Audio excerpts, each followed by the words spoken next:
E aí, jovens, estamos aqui agora para corrigir questões da EFON de probabilidade desses anos todos, desde do ano de 2004, que não envolvessem combinatórias juntos. Foram 8 questões de probabilidade da EFON, a primeira ocorrendo em 2014. Tudo bem? A gente pode começar? Pode ir? Vocês estão bem? Vocês já assistiram aí algumas questões de probabilidade, algumas, aliás, todas da IAR e da ESA. Você assistiu todas as da SpaceX. E agora você está assistindo probabilidade da EFON. Vamos lá? Sem mais delongas, desce para a tela aqui comigo. Questões de probabilidade EFON. Questão 1. Suponha um lote de 10 peças, sendo 2 defeituosas. Eu tenho que deixar isso claro para você que é assinante. Eu já falei isso antes aqui para a galera que está ao vivo, mas vou falar para você agora. Olha só, é o seguinte. A questão 5... É a 5? Já esqueci. Acho que foi a 5. Isso. A questão 5, você vai me ver pulando a questão 5. Por quê? Ela vai estar resolvida num bloco separado que você vai ver aí embaixo. Logo abaixo desse vídeo, aliás... Isso, está embaixo, é isso mesmo. Você vai ver escrito assim, questão 5, o problema de Monty Hall.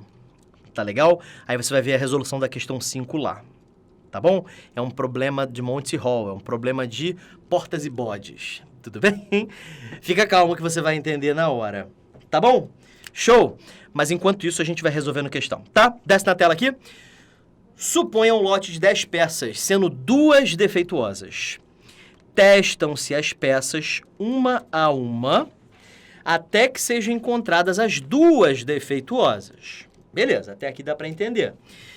Qual é a probabilidade de que a última peça defeituosa seja encontrada no terceiro teste? Show! Terceiro teste, né? Então a gente vai fazer o seguinte. Primeiro... Segundo, terceiro testes. Tudo bem? Bom, quais são as possibilidades para a última casa? A última casa, a peça tem que ser defeituosa. Vamos criar aqui uma legenda. D é de defeituosa e N é de normal. Pode ser? Tá. Por que, professor, que eu quero que a terceira peça seja defeituosa? É porque eu quero que a última peça seja encontrada no terceiro teste. Para que a última peça seja encontrada no terceiro teste, o terceiro teste tem que ser aquele em que se acha uma peça defeituosa. Tudo bem? Todo mundo entendeu? Beleza, professor. Então, quais são as possibilidades para esses outros 2 aqui? Bom, pode acontecer de aqui ser defeituoso e aqui não. E pode acontecer de aqui não ser e aqui ser. Sim, em qualquer um dos 2 casos, a segunda peça defeituosa é encontrada apenas no terceiro teste. Quer ver? Vamos ver por cima aqui, ó. Nesse primeiro caso, a primeira peça defeituosa foi encontrada no primeiro teste. O segundo teste, a peça deu normal. E no terceiro teste, a peça deu defeituosa. E nesse segundo caso aqui, primeiro teste normal. No segundo teste, eu encontrei uma peça defeituosa. E no terceiro teste, eu encontrei a última peça defeituosa, que é o que o problema pediu. O que o problema quer é que você encontre a última peça defeituosa no terceiro teste. Todo mundo entende isso? Show? Então, agora o que a gente vai fazer é o seguinte. Qual é a probabilidade de eu tirar uma peça defeituosa no início? Bom, são 10 peças. Tem defeituosas e normais. Quantas defeituosas tem? 2. Quantas normais tem? 8. Para eu tirar uma defeituosa no início, existem 2 possibilidades dentre 10. E para eu retirar uma normal no início, tem 8 possibilidades dentre 9, porque uma já foi retirada. Então, olha só, tem 2/10 de chance de eu tirar uma defeituosa, porque são 2 peças defeituosas dentre 10. E existem 8 chances dentre 9 de eu tirar uma peça normal. Só que como tem 2 casos possíveis, eu sou obrigado a multiplicar isso aqui por 2 para permutar esses 2 casos. Por quê? Porque a palavra ND tem 2 anagramas possíveis. Lembra que a gente fez isso com as questões de SpaceX? É exatamente a mesma coisa. Essa parte aqui, super tranquila, né? Aí agora vem a terceira parte. A gente tem que tirar a última peça defeituosa. Tem apenas uma dentre quantas? Dentre 8 peças, porque 2 já foram retiradas. Entenderam? E agora é só fazer essas continhas aí. Bom, eu vou cortar esse 8 com esse 8. Corta esse 2 com esse 10. Isso aqui vira 5. Em cima sobra 2. E embaixo sobra 9 vezes 5, 45. Gabarito, letra B de Boela. Tudo bem? Podemos ir para a próxima. Então vamos lá, próxima questão. 3, 2, 1, plá! Essa também é muito boa. É uma questão que envolve uma árvore de possibilidades também. Eu queria que vocês lessem, para quem não leu essa questão antes, quando você lê, você fica meio assim, caraca, que jossa é essa, cara? Vamos lá, ó. Um juiz de futebol trapalhão tem no bolso um cartão amarelo. Cara, eu tenho cores, né? Isso é sensacional, calma aí. Tem um cartão amarelo, um cartão vermelho e um cartão com uma face amarela e outra face vermelha. Putz, esqueci de procurar o divisor. Eu vou procurar. Calma aí. Daqui a pouco eu vou ter que colocar o intervalo por causa do... intervalo de 1 minuto por causa de um bloco que eu vou precisar montar aqui. Aí eu vejo. Esqueci. Tem um cartão vermelho e tem um cartão que é amarelo na frente e ele é vermelho na parte de trás. Pronto, esses são os 3 cartões que esse juiz tem no bolso, tá? Depois de uma jogada violenta, o juiz mostra um cartão retirado do bolso ao acaso para um atleta, ok? Ele tirou ou esse, ou esse, ou esse. Então, eu já vou colocar aqui algumas coisas. Primeiro, ele pode ter retirado o completamente vermelho. Ele também... Eu não vou escrever de amarelo, não, porque não vai dar para enxergar direito. Ele pode também ter retirado o completamente amarelo. E ele pode ter retirado aquele que é vermelho e amarelo, tá? Porque existem esses 3 cartões no bolso, tá? Cada um deles é uma possibilidade de 1/3, certo? Então, tem 1/3 de chance para esse cara aqui, 1/3 de chance para esse cara aqui e 1/3 de chance para esse cara aqui, porque ele retira do bolso ao acaso um cartão, certo? Então, 1/3. Show de bola. A chance de...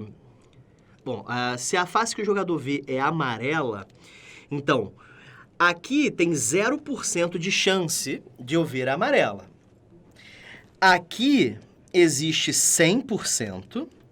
E aqui existe 50%, porque pode ser que eu esteja vendo a face vermelha, ou pode ser que eu esteja vendo a face amarela, né? 50% para cá, 50% para cá. Sobe aqui comigo. Você entendeu esse último cartão? É porque o cartão tem 2 cores, então quando eu tiro e mostro, pode ser que o cara esteja vendo a face amarela, Mas pode ser que eu tenha pego e ele esteja vendo a face vermelha. Então, existe 50% de chance de o jogador estar vendo a face amarela, mas existe também 50% de o cartão ter ficado ao contrário e eu estar vendo a face vermelha. Agora, se eu tivesse pego o cartão que é todo amarelo, não fosse metade, aí isso é 100% de chance, porque de um lado ou de outro ele tem a mesma cor. Todo mundo entende isso? Todo mundo foi? Tranquilo? Show de bola. Bom, então desce aqui na tela comigo. E é o que a gente faz, gente? Probabilidade condicional, né? Ele disse que a face que o jogador vê é a amarela. Então, o que eu vou fazer? Eu vou ver todas as possibilidades do cartão ser amarelo. Então, 1/3 vezes 100, já escreve aqui, ó, 1/3 vezes 100. 1/3 vezes 50. Pronto, essas são todas as possibilidades de o jogador ver a face amarela. Quais são as possibilidades? Essa e essa, ok? São as duas únicas. Os outros caminhos, se eu vier para cá, o jogador está vendo a face vermelha. Se eu vier para cá, o jogador está vendo a face vermelha. Então, esses são os dois únicos casos em que o jogador está vendo a face amarela. Deixa eu explicar rapidinho por que eu multipliquei essas coisas aqui. É porque numa árvore de possibilidades, você sempre multiplica os caminhos, tá? Ah, esse caminho aqui é 1/3 vezes 100. E esse caminho aqui é 1/3 vezes 50. Professor, não tem que passar isso aqui para fração, não? Não precisa não. Pode deixar assim mesmo, tá? Então, isso aqui são os casos totais. Todas as possibilidades em que o jogador vê a face amarela. Mas eu quero que o juiz veja a face vermelha. A única forma dele ver a face vermelha é essa. Porque se o jogador estiver enxergando a face amarela, o juiz vai estar enxergando a face vermelha. Então, a única possibilidade que me é favorável, e por isso que está em cima, é essa de 1/3 vezes 50. Todo mundo entendeu? Então, sobe aqui para eu poder explicar mais uma vez. Todas as possibilidades são todos os casos em que é possível o jogador ver a face amarela. Quais são esses casos? O primeiro caso possível é aquele 1/3 de chance de eu pegar um amarelo total. Então, 1/3 vezes 100. O segundo caso é o caso em que eu pego o cartão que é dupla face e o jogador está vendo a face amarela. Então, é 1/3 vezes 50%. Por que 1/3? Porque são 3 cartões. E por que 50%? Porque aquele cartão específico tem 2 lados, tá? Então, 1/3 vezes 50. Show. Beleza. E por que em cima só tem esse segundo caso? É porque é o único caso em que o juiz pode mostrar a face amarela e estar olhando a face vermelha, porque é o único cartão dupla face. Então, em cima, fica só o caso em que fica 50-50, 1/3 vezes 50. Eu preciso colocar esse 1/3 para garantir que foi contado a quantidade de cartões que tem no bolso do juiz. Tudo bem?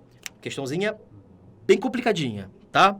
Mas se você ver e rever isso que eu falei agora, fica mais fácil de entender, tudo bem? Então desce na tela aqui comigo. Como tem 1/3 em tudo, dá para cortar.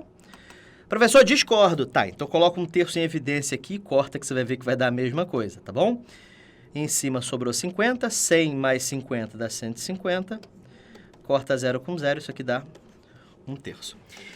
Agora eu vou falar, sempre que eu resolvo essa questão, eu escuto a mesma coisa, então eu vou falar logo aqui, sobe comigo. Sempre vai ter alguém que vai falar assim, professor, é claro que é 1/3, tem 3 cartões no bolso dele. Dá vontade de jogar essa pessoa no lago, assim, sabe por quê? Porque essa pessoa que está fazendo isso é aquela pessoa que quando acha que vê uma forma mais simples, fala assim, professor, como essa forma é mais simples, ela necessariamente funciona. Não é assim que funciona, tá? Por exemplo, se o outro cartão fosse todo amarelo, a resposta seria 0%. E aí? Não rola, né? E se o outro cartão vermelho também fosse dupla face? Aí a resposta seria 1/3 vezes 50, a resposta seria 1/2. Aí a resposta seria meio e continuam tendo 3 cartões. E aí? Como é que você vai usar o bizu? Não tem como você criar esse bizu. Ah, tem 3 cartões, então a chance é 1/3. Não. tem que ir no raciocínio. Porque se você tentar criar atalhos, um desses atalhos vai ser o bicho ruim falando assim, vem cá, vem. E aí quando você for, tu vai cair e vai errar a questão. Tá? E aí é melhor você jogar na Mega Sena mesmo. Porque se for para jogar cassino, é melhor na Mega Sena. É bem mais fácil. Tá? Do que você acertar todas essas questões da sua prova chutando. Tá? Beleza? Show de bola? Tapa na cara da sociedade, né? Bom, desce na tela aqui então, vamos lá para a questão 3. Vamos junto. Um dado cúbico não viciado com faces numeradas de 1 a 6 é lançado 3 vezes.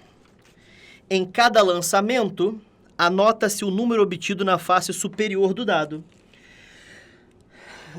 Face superior do dado, formando-se uma sequência ABC.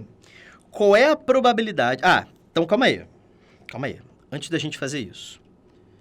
Quando eu lanço um dado, sai um desses 6 números aqui, certo? 1, 2, 3, 4, 5, 6. Sim, professor? Isso. Aí, eu lanço 3 dados. Então, caíram 3 números dentro desse conjunto aqui. Qual é a probabilidade de que B seja sucessor de A e que C seja sucessor de B? Então vamos ver. Esse número tem que ser sucessor desse e esse número tem que ser sucessor desse. Então, eles são consecutivos, certo? Então, as possibilidades são 1, 2, 3 são números consecutivos. 2, 3, 4. 3, 4, 5.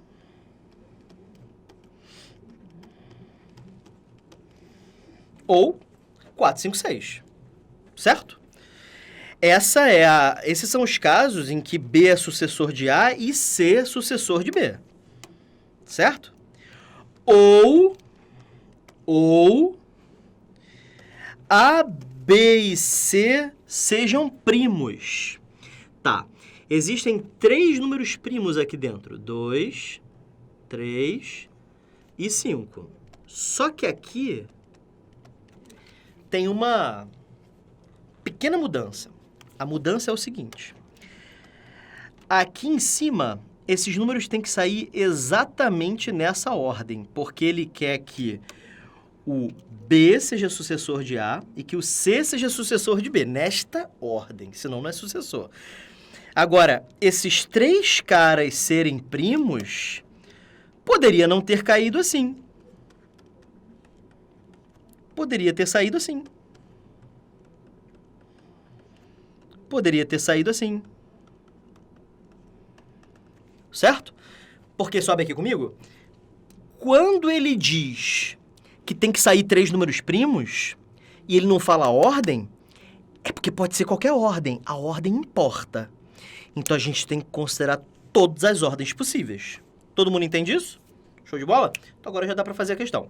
Desce aqui comigo. Olha só. Primeiro, a possibilidade de cair o número 1 é 1/6, porque tem um número dentre 6. A probabilidade de cair 2 também é 1/6, e a probabilidade de cair 3 também é 1/6. Certo? Então, a probabilidade desses 3 números acontecerem ao mesmo tempo é de 1/6 vezes 1/6 vezes 1/6 ao cubo. Como são 4 possibilidades, essa primeira probabilidade aqui é de 4 vezes 1/6 ao cubo. Tá legal? Por que, professor, 1/6 ao cubo? É porque cada número tem 1/6 de chance de cair. E por que multiplica? Porque esses caras aqui estão conectados por E. Ou cai 1E2E3, ou 2E3E4, ou 3E4E5, ou 4E5E6. Para cada E, multiplicação. Para cada OU, é soma. Lembre disso, ok? Você vai usar isso na sua prova. Eu tenho certeza que isso vai cair na sua prova. Então, olha só. E esse último caso aqui? Vamos lá. A probabilidade de cair 2... Sim, professor, a probabilidade de cair 2 continua sendo 1/6. 3, 1/6. 5, 1/6. Ah, professor, então é 1/6 ao cubo, né? Acabou. Não é. Por que não é, professor? Porque a gente tem que multiplicar isso aqui por 3 fatorial. Por que, professor, que tem que multiplicar por 3 fatorial? Sobe aqui comigo. Você tem que multiplicar por 3 fatorial para contar todas as permutações daqueles 3 números primos. Certo? Quer ver como é que são 3 fatorial? 3 fatorial é 6, né? Desce aqui para você ver, ó. Pode ser que os números caiam assim, pode ser que caiam assim, pode ser que caiam assim, pode ser assim também, pode ser assim e finalmente assim.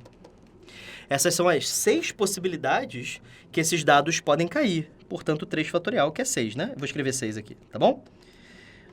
6 ao cubo é 216. 6 ao cubo continua sendo 216, certo? E aí você soma, né? 6, tem que somar isso aqui porque está conectado pelo ou. Somando isso aqui, 4 mais 6 dá 10. 10 sobre 216. Isso dá... ele não simplifica não, né? Letra E. Achei que ele ia simplificar. Show de bola, gabarito letra E. Bom, próxima questão. Questão 4. Essa aí é uma questão que foi me perguntada mais cedo, né? Ah, como é que eu faço quando eu não quero que fiquem um ao lado do outro? Vamos ver então como é que a gente vai fazer. 6 alunos da EFON, 3 paranaenses, 2 cariocas e 1 alagoano. Tem paranaense aí no chat? Dá um salve aí. Alagoano eu acho difícil, acho que a gente nunca teve. Carioca eu sei que tem um rapaz de Magalhães Bastos aí. Beleza. Qual é a probabilidade, então, de que nenhum conterrâneo fique ao lado do outro? Este é um caso em que você tem uma das repetições igual a metade da quantidade de letras. Olha aqui, ó. Tem 3 letras aqui, letras P, e 6 letras no total. Quando isso acontecer, basta que você divida em casos. Existem 4 casos. Eu vou mostrar os 4 casos para você. Isso aqui eu mais ou menos sei de cabeça, porque os exercícios que eu estudei na época de concurso, né, que eu estava estudando, eles versavam muito sobre esses negócios de vamos deixar os elementos separados, né? Enfim, já explico para vocês. Mas olha só. Eu falei que eram 4 casos e eu botei só 3. 1, 2, 3, 4, 5, 6. O que você faz é primeiro, antes de tudo, distribuir aqueles que estão em maior quantidade. Paranaenses estão em maior quantidade. Então, existem as seguintes possibilidades. Ou os paranaenses estão assim, ou os paranaenses estão assim. Eles também podem estar assim, e eles também podem estar... Perdão. E eles também podem estar assim. Tá, como é que eu sei disso, professor? Por que não poderia ser? Já estou vendo aqui um caso que o senhor não está contando. Por que não poderia, por exemplo, ser assim? Pronto, essa é uma distribuição que o senhor não contou. Isso aqui não pode acontecer. Porque nenhum conterrâneo pode ficar do lado do outro. Então agora eu entendi. Só podem ser esses casos, né? Ou vai intercalando paranaense sim, paranaense não. Paranaense sim, paranaense não. Paranaense sim, paranaense não. Ou começa com um não, né? Não, sim, não, sim. Não, sim, não, sim. Ou existe a possibilidade também de ter um espaço maior entre eles, certo? Tranquilo? Então é assim que você começa pensando nesse exercício. Entenderam por que eu respondi agora há pouco que depende da questão? Pois bem, eu vou dividir isso aqui em 2 casos, porque o caso de baixo é um pouquinho diferente do de cima, tá? Tá, o que você vai fazer agora? Agora, você vai fazer as contas.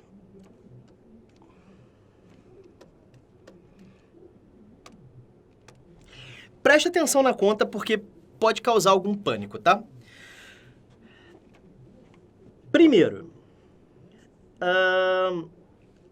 existem 3 maneiras de eu permutar os paranaenses. 3 maneiras. 3 fatorial maneiras, né? Porque os paranaenses são diferentes entre si.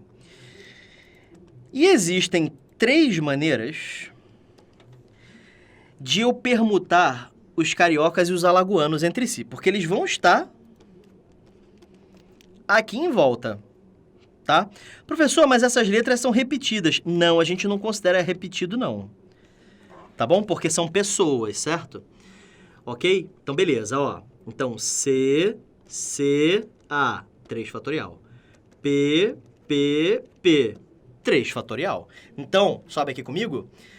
O primeiro 3 fatorial é para permutar os paranaenses entre si, e o outro 3 fatorial é para permutar os outros 3 que sobraram. Os 2 cariocas e o alagoano. Todo mundo entendeu isso? Bem fácil. Essa parte aí não é muito difícil, tá? Tanto que embaixo você já sabe o que eu vou fazer. Olha só, presta atenção aqui. Paranaenses, 3 fatorial. Os 2 cariocas e o alagoano, 3 fatorial também. Tá legal? Como pode ser esse ou esse, eu somo essas 2 coisas aqui. Deixa eu só fazer a conta já de cara. Isso aqui dá 36. Isso aqui dá 36. Como está conectado pelo ou, 36 mais 36, 72. Então, existem 72 posições em fila em que os 6 alunos da EFON estão nessa configuração aqui. Só que existem mais 2 configurações possíveis, e aqui a gente vai ter que ter um pensamento um pouquinho diferente. Não é difícil, mas é um pouquinho diferente. O pensamento é o seguinte: o alagoano não pode estar aqui, nem aqui. Não pode. Porque se o alagoano estiver aqui, só sobra 2 espaços para o carioca. Para os cariocas, eles vão acabar ficando um do lado do outro, certo? Então, a gente não pode, a gente tem que parar e perceber que um carioca necessariamente tem que ficar aqui. Tá bom? Então, a gente tem que permutar os paranaenses, isso não muda, a gente tem que permutar. Só que, calma aí, me perdi. Ah, sim, isso. A gente tem que permutar esses paranaenses, sim. Só que, agora, a gente tem 2 cariocas para escolher, para colocar entre os 2 paranaenses mais próximos. Então, vezes 2. E depois a gente tem que permutar os 2 alagoanos entre si. Então, vamos de novo? Vamos lá. 3 fatorial para permutar os paranaenses. Multiplica por 2, porque existem 2 cariocas que podem ser escolhidos para... Perdão. Porque existem 2 cariocas que podem ser escolhidos para ficarem entre os 2 paranaenses mais próximos. E depois 2 fatorial para permutar o carioca e o alagoano, um do lado do outro, tá? Aqui embaixo, vamos lá, para quem não entendeu, entender agora. Olha só. Permuto os paranaenses, permutei esses 3 caras aqui. Não pode alagoano aqui, tem que ser um carioca, tem 2 cariocas possíveis, então multiplica por 2. Sobra um carioca e um alagoano, multiplica por 2 fatorial para poder permutar esses 2 caras aqui. Beleza? Bom, faz a conta, isso aqui fica 6 vezes 4, 24. 6 vezes 4, 24. Isso dá 48. Portanto, existe um total de 120 filas, né? 120 filas aleatórias em que nenhum conterrâneo fica do lado do outro, tá? Então, isso aqui é a quantidade de casos favoráveis. 120. A quantidade de casos total vai ser o total de pessoas fatorial, 6 fatorial, né? A forma de permutar as pessoas sem regra nenhuma. Isso aqui dá 720. Tudo bem? E aí isso fica 120 sobre 720. 1/6, tá? Então, gabarito, letra E, de EFON, é de SPSEX, é de EAR, é de ESA. Beleza? Bom, sobe aqui comigo. Essa foi uma questão difícil, tá? Porque envolve não manter pessoas juntas, tá? Mas eu peço que você tente refazer sempre que você puder, tudo bem? Por pura prática, tá? Lembrando que eu vou pular a questão 5 agora, eu vou direto para a questão 6. A questão 5 vai estar num bloco separado embaixo desse vídeo, tá legal? Beleza? Então, desce para cá, vamos lá. Questão 6, vamos junto. Questão 6. Um atleta de tiro... Essa questão assusta só pelo texto, sim? Lê aí, a gente não vai entender direito. Você vai ter que reler umas 7 vezes, olha só. Um atleta de tiro ao prato... Bom, enfim, tem probabilidade de 0,9, ou seja, 90% de acertar o prato, a cada novo lançamento. Analisando esse jogador antes do início da competição, após quantos lançamentos de prato, a probabilidade de ele não ter acertado todos os tiros se tornará maior que a probabilidade de acertar todos. Sobe aqui comigo. A gente lê, relê, e a gente não sabe muito bem o que a gente está lendo. Não é isso? Muito bem. Então, para vocês poderem entender direitinho essa questão, primeiro eu preciso te dizer o seguinte. A EFON foi muito... Eu não posso falar palavrão, né? Ela foi muito maligna em colocar uma questão dessa. Sem escrever do lado, eu só consegui fazer essa questão dessa forma, ou fazendo conta, que nem um louco, mas a única forma que eu consegui fazer essa questão direitinho, de forma bonitinha, foi lembrando dos valores de logaritmo de 2, logaritmo de 3 e logaritmo de 5. Sem essas informações, fica muito difícil de fazer essa questão, e com essas informações fica só difícil. Sim? A EFON, a SpaceX não precisa fazer isso, tá? Nem quem vai fazer EAR, ESA, enfim. Mas para EFON, Escola Naval, AFA, IME, ITA, você meio que não é obrigado, mas é bom que você saiba alguns logaritmos de cabeça. E aí, para isso, eu queria que a gente tivesse isso na cabeça, tá? Eu vou escrever aqui esses logaritmos. Log 2 vale aproximadamente 0,301. Log 3 vale aproximadamente 0,477. E log 5 vale aproximadamente 0,699, tá?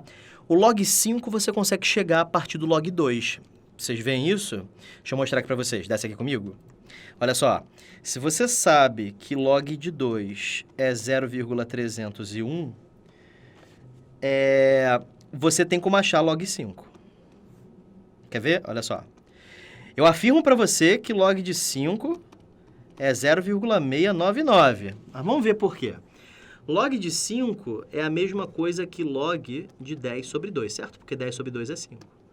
E aí o bom entendedor já viu, né? Que isso aqui pode ser reescrito como log de 10 menos log de 2. Log de 10 vale 1 e log de 2 vale 0,301. E 1 menos 0,301 dá exatamente 0,699.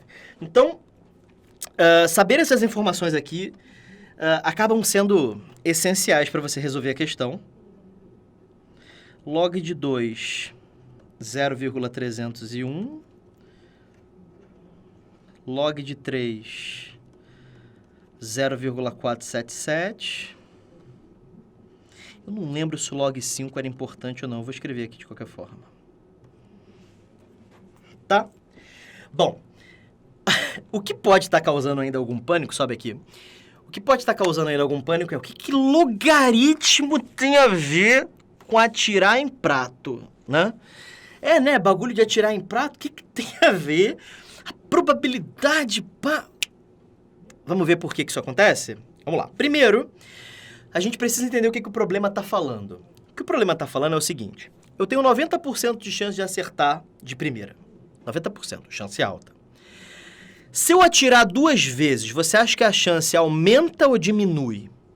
Ah, professor, a chance continua a mesma. Verdade. É sempre 90%. Mas agora olha a minha pergunta. Qual é a chance que eu acerte 2 vezes seguidas? É 90%? Não é. É menor que 90%. Porque estou contando muito com a sorte, né? Tem 90% de chance de eu acertar, mas se eu tentar acertar 2 vezes seguidas, olha o que acontece. Desce aqui comigo para você ver.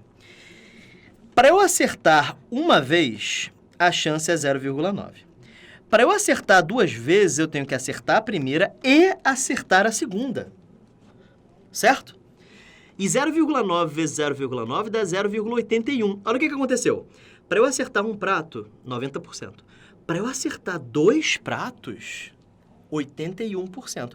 Para eu acertar 3 pratos, 0,9 vezes 0,9 vezes 0,9, que dá 0,729. Isso.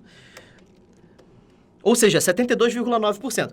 Então, a chance aqui é 90%, a chance aqui é 81%, a chance aqui é 72,9% e etc. Sobe aqui comigo. O que está acontecendo é que quanto mais pratos eu quiser acertar consecutivamente, menos chance eu tenho de acertar. Certo? Então, um prato, 90%. 2 pratos, 81%.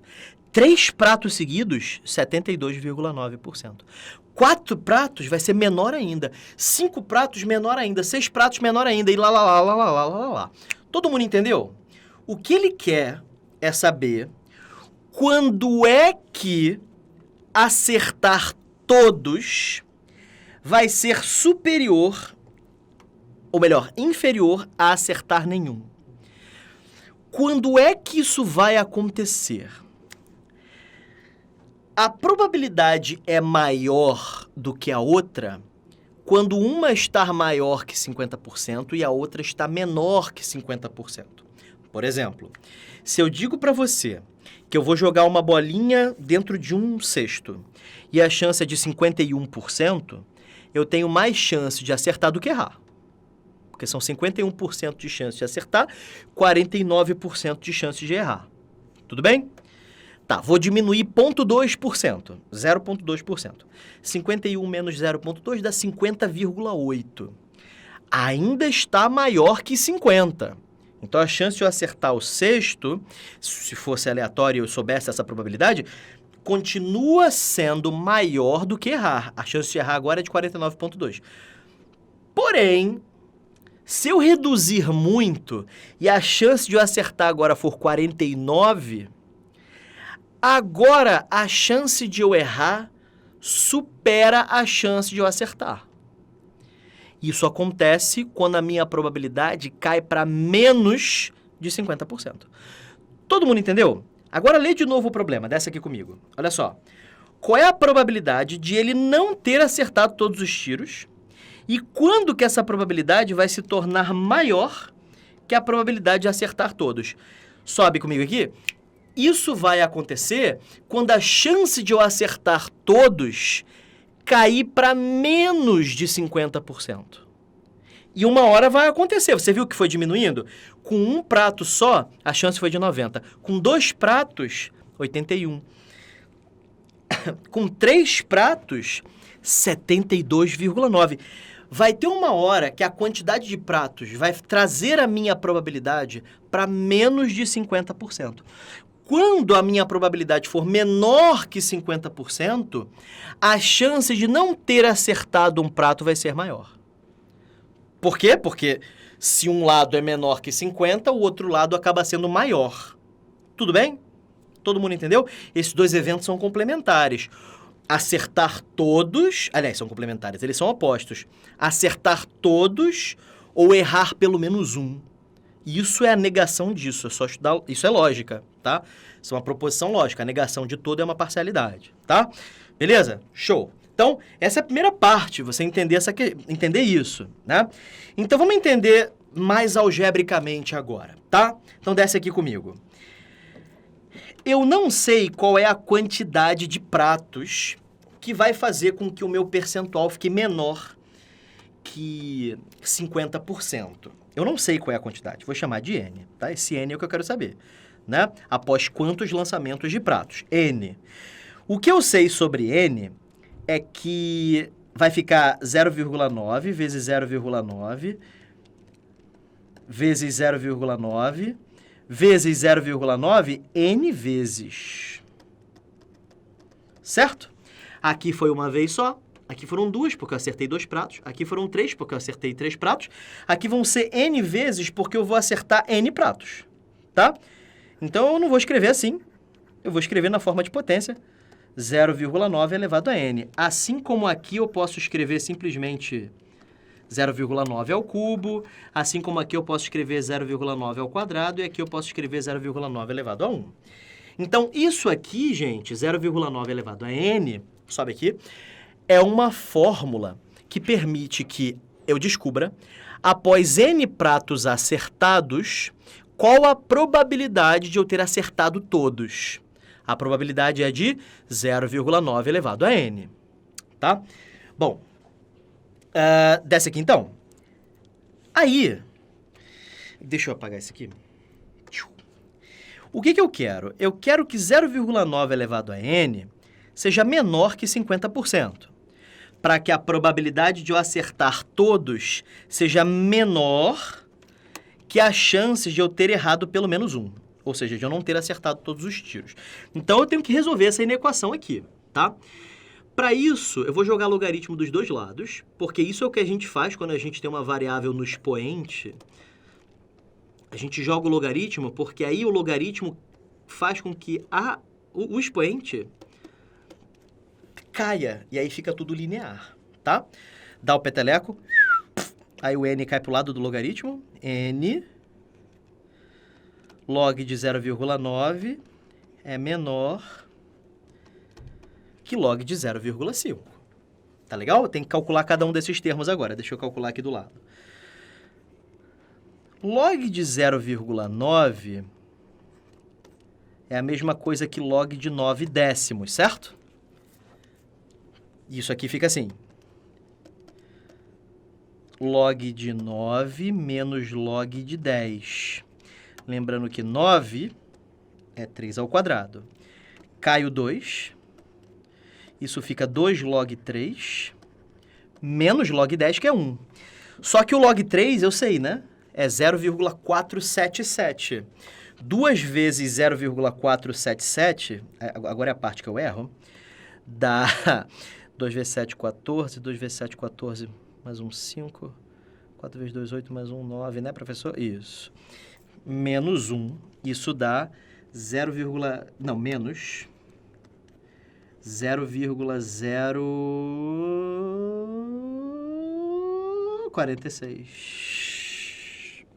Se eu não errei conta. Menos 0,046. Isso, tá certo. Então, eu acabei de achar o valor de log 0,9, né? Isso aqui fica, então, menos N vezes 0,046. Isso é menor que log de 0,5, que é a mesma coisa aqui. Aí, aqui você tem duas alternativas, tá? Eu vou fazer das duas maneiras para você ver como o logaritmo é legal. Olha só. Isso é 5 décimos. Aí você pode fazer log de 5 menos log 10. Aí isso aqui fica... log de 5, a gente sabe, né? 0,699. Menos 1, que deu menos 0,301. Essa é uma maneira. Tá? Só que você poderia fazer assim, olha só que legal. 0,5, gente, é meio, certo? E meio não é 2 elevado a menos 1? Joga o menos lá para o lado, fica menos log 2. E log 2 a gente sabe que é 0,301, certo?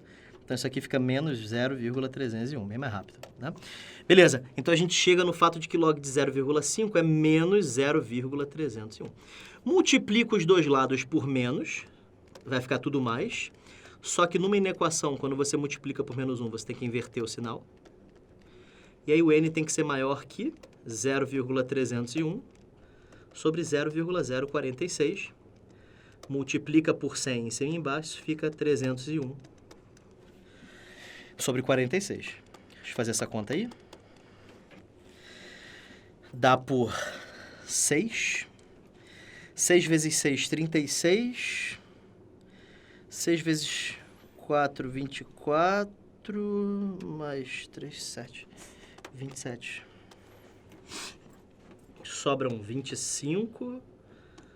Vírgula, só uma aproximação decimal é suficiente. 4. 5. Dá 5? 5 vezes 6, 30. Isso. 5 vezes 6, 30. 230, sobram 20. Então, isso aqui me diz que n tem que ser maior que 6,5. Qual é o primeiro número inteiro maior que 6,5? 7. Gabarito letra C. N tem que ser maior que 6,5, n tem que ser igual a 7. Tá? Vamos lá. Animação. Vamos lá. Questão 7. Desce pra tela. Considere uma urna contendo 5 bolas brancas, 2 pretas e 3 verdes. Suponha que 3 bolas sejam retiradas da urna de forma aleatória e sem reposição. Em valores aproximados, qual é a probabilidade de que as 3 bolas retiradas tenham a mesma cor? Galera, vamos lá, ó. Bolinhas brancas são 5, né, professor? Isso. Bolinhas pretas, professor, tem 2. E bolinhas verdes? Bolinhas verdes tem 3. Eu quero que as 3 bolas retiradas tenham a mesma cor. Então, podem ser 3 brancas ou 3 verdes. A preta não vai entrar em nada, né? Porque eu preciso de 3 bolas com a mesma cor. Então, as bolinhas pretas, elas não entram no meu raciocínio, né? Bom, são quantas bolas? São total de 5 mais 2, 7, mais 3, 10 bolas. Primeira branca, 5 em 10. Segunda branca, 4 em 9. Terceira branca, 3 em 8. Vai diminuindo. Por que, professor, que vai diminuindo? Sem reposição, meu jovem. Professor, e se tivesse reposição? Aí seria 5 décimos. Aqui seriam 5 décimos. Ué, por que, professor? Porque se eu repus a bola, voltam a ter 5 brancas e voltam a ter 10 bolas. Ah, então quando repõe é só repetir a fração. Exatamente. Ah, viado. Pois é, então olha só. E bolinha verde, professor? 3 décimos, 2 nonos e 1 oitavo. Ué, professor, por que volta a ser 10? Porque é esse caso ou esse. Ah, tá, entendi. Pois é. Então isso aqui fica mais, não é isso? Então, 5 vezes 4, 20 vezes 3, 60. Então, isso aqui dá 60 sobre 720.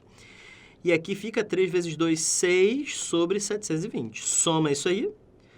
Isso dá 66 sobre 720, que é a mesma coisa, dá para dividir por 6, né? Isso fica 11 sobre 120. Ah, que saco que ele fez aqui, né? Tem que fazer a conta. Bom, 11 dividido por 120. Olha, vou já te falar uma coisa. Como 12 é muito perto de 11, isso aqui é muito perto de 10%. Então, provavelmente é a letra C, tá? Mas vamos fazer a conta, porque isso é cartear demais, né? Então, vamos lá. Coloca um 0, né? Aí tem que colocar mais 1. Aí isso aqui dá por 9. Aí isso aqui fica 1080.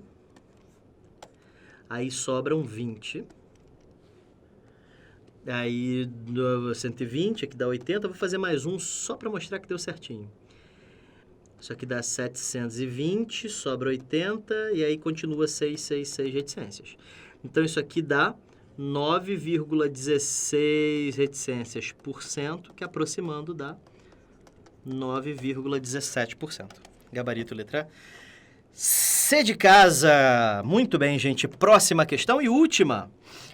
Um atirador, em um único tiro, começou, né? Tem probabilidade de 80% de acertar um tipo específico de alvo. Então, ele acertar é 80%. Deixa eu passar isso para a forma de fração, porque é melhor. Isso é 80 centésimos, corta, isso dá 4/5. Então, a chance de acertar é 4/5. A chance de errar, acertar e errar é de 1/5, né? Num exercício, ele dá 6 tiros seguidos nesse mesmo tipo de alvo. Considerando-se que os tiros são independentes em cálculo aproximado, qual é a probabilidade de o atirador errar o alvo exatamente 2 vezes? Então, ele quer que erre, acerte, certo? Só que não precisa ser nessa ordem, né? A gente sabe que a gente já viu hoje, na aula de hoje, né? A gente pode transformar isso aqui num anagrama, né? Poderia, por exemplo, ser assim.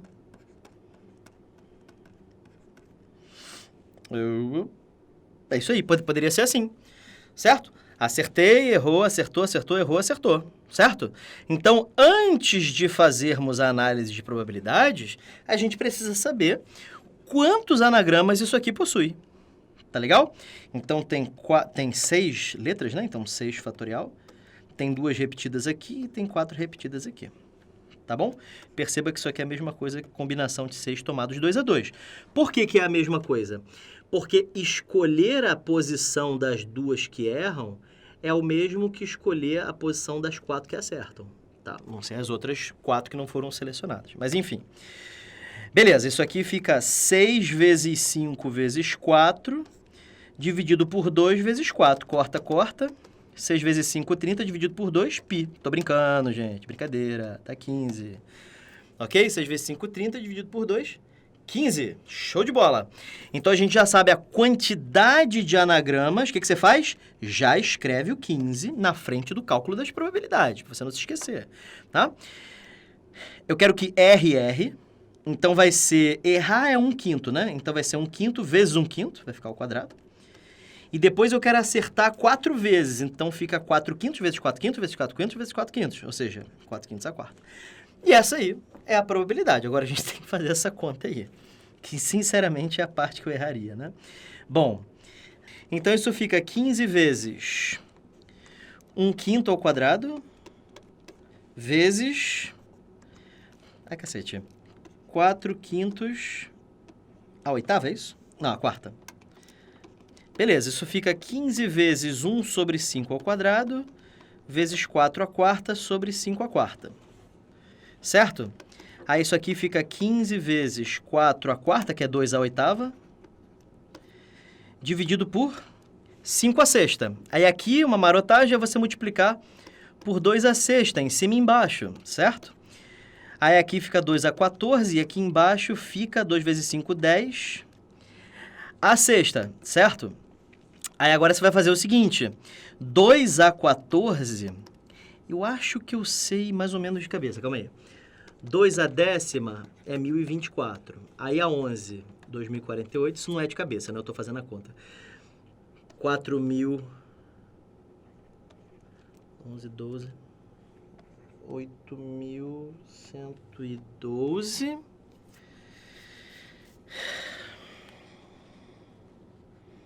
Eu quero fazer isso mesmo? É porque eu não quero fazer essa conta toda, Jesus do céu.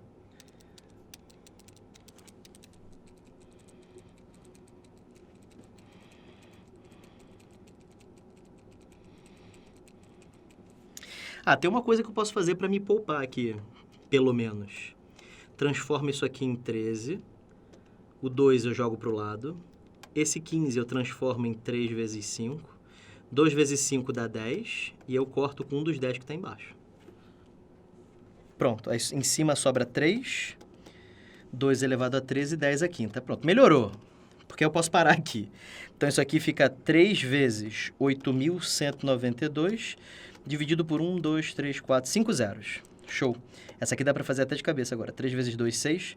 3 vezes 9, 27. 3 vezes 1, 3, 4, 5. 3 vezes 8, 24. Dividido por... quantos zeros? 5. Eu vou dividir por 100, aliás, por 1.000 em cima e embaixo. Então, aqui corta 3 zeros e aqui anda.